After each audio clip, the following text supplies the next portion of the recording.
So I just want to talk about these power outages. So Spain recently experienced a power outage a few days ago, if you didn't know about this.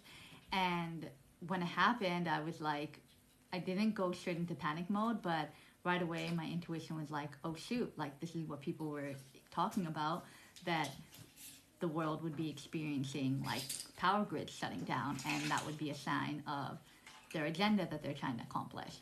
So um, I started to just like meditate and pray for the stuff to come back on. And for us, we're very lucky. It was only like 20 minutes that our power didn't even go off, just the cell service. I couldn't make any calls, and my Wi-Fi went off. And I was grateful that it didn't go off for long. But then when I started going on social media, I found out that in other places it lasted much longer. And then also it happened in France and Portugal, and I forgot where else.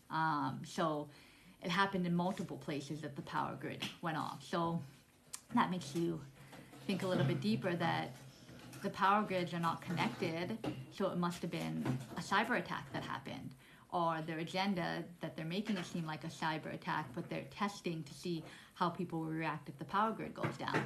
And then recently today I was watching another video, and it was saying how, so yeah, I was watching a video and it was saying that how in March, Panama, Cuba, and I forgot where else, experienced the same thing where a power outage. So basically the world order is like they have this agenda planned, and they're doing it in places, and they're not putting much news coverage on it, except for the one that happened in Spain and Europe. There was a lot of news coverage.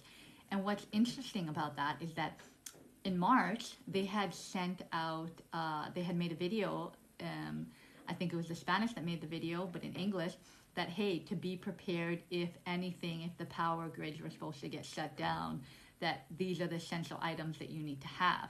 And I didn't think nothing of it because I didn't know what happened in Panama and everything before that. So the fact that they were like, they sent out a message to prepare you was that they knew what was going to happen. And side note, I spoke about this before, but I've only spoken about it briefly in my videos, that if we're on a prison planet and this God who runs the world follows universal laws, then I think one of the universal laws is that before they do something to you, they have to tell you about it. And it's up to us to interpret it and understand what they're telling us.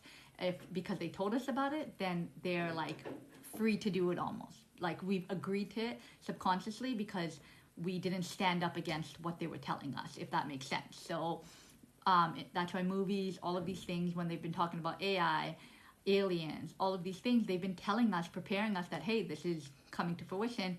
Do you accept this?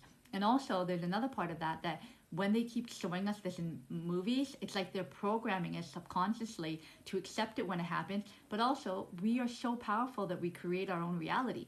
So if a collective consciousness believes that aliens and all these things are going to come invade or power grids or mass destruction or any of these things are possible, then we're going to start having a fear mindset, and by us being fearful of it, we start creating that into our reality. That's why we have to be so careful about what we pay attention to and what we watch and what we allow to consume us with fear, right? That's why I say focus on raising your frequency and not. But anyways, back to the power outages. So it happened in Spain now, happened in Cuba and all those other places, and now supposedly in 2 weeks it's supposed to go to the US.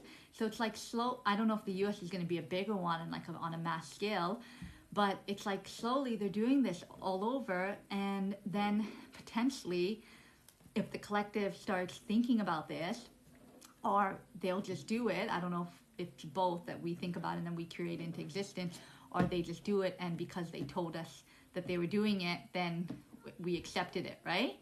So usually I try not to think about these things and just program it in my mind that I know that this is a potential or this is happening, like what I said about child trafficking and not.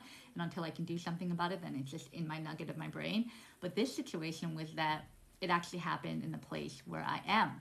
And people have been talking about it for months now, that this is going to happen. And the fact that it came to fruition, it makes you think, okay, so we need to take more aligned action to protect ourselves, to put ourselves in a position where we're okay if this does happen, right?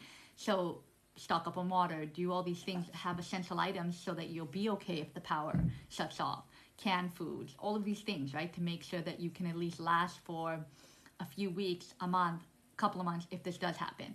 But this is why I spoke about in my last video that I wasn't thinking about this, but that we need to get out of the cities, and more of us need to take the funds that we have and create, buy pieces of land and create communities where we live off the land, so that if this does happen, we won't be in a position where we're scrambling, running to the grocery store, not having water. We'll have wells and filtration systems that we can produce our own water, or that we can collect rainwater, or whatever, right? Whatever the case may be, we'll have systems in place where we'll have enough water to survive and thrive. So that's why it's so important for us to think bigger and band together. Like, if people banded together and put their money together and bought a piece of land and created these systems, then it wouldn't be that expensive, because everyone would be coming together and banding together to create it, and finding a place where it's affordable, where it's cheap to create this land, right? Usually in South American countries, you have a warm climate, so you'll be able to live there all year round and grow food and whatnot, and you can, and it's cheaper there. So these are things that we need to start thinking about, because things are happening, but we still can't give into fear of it, right? Like, if more people raise our vibration, then we can change what's happening. We can revolt against it. We can, if people know how to cyberly hack, how to hack and get into the system and reverse what they're doing. Or TSL is another organization that I've spoken about before, and this one person, Ray from TSL, they say that there's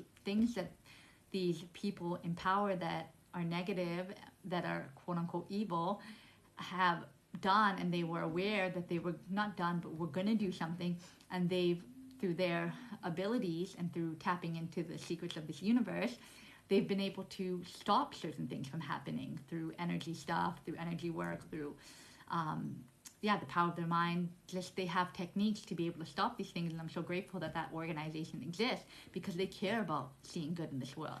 So if one of us tapped into our power by looking inward, by facing our shadows, by seeking truth, by understanding ourselves better, by pursuing our passion, operating from our highest excitement, joy, we would raise the frequency of the collective, and they would have less and less power over us, because we would have a higher frequency, and we'd be stop buying into their system, stop needing and relying on their system, stop needing and relying on their paper money to survive. No, we would be creating communities where we don't need quote unquote money, where we can create and make stuff. If we do need money to buy like a generator or something like that, right?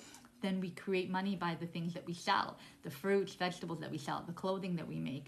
Like, there's so many opportunities and options that we need to leave this matrix and start finding other ways. And if more of us got into a community together, we'd be making these things possible. And some communities are doing it, and kudos to them. They're doing their own education, they're teaching kids life skills, all of these things, especially even in China. China are teaching kids like life skills, how to work with their hands, everything, like from young, how to set up a bank account. Like, they're ahead of the game, and because they see that in US people are just consumed with consumerism and materialistic things and just getting by, and negativity and being against each other, right? Left and right, all of these things.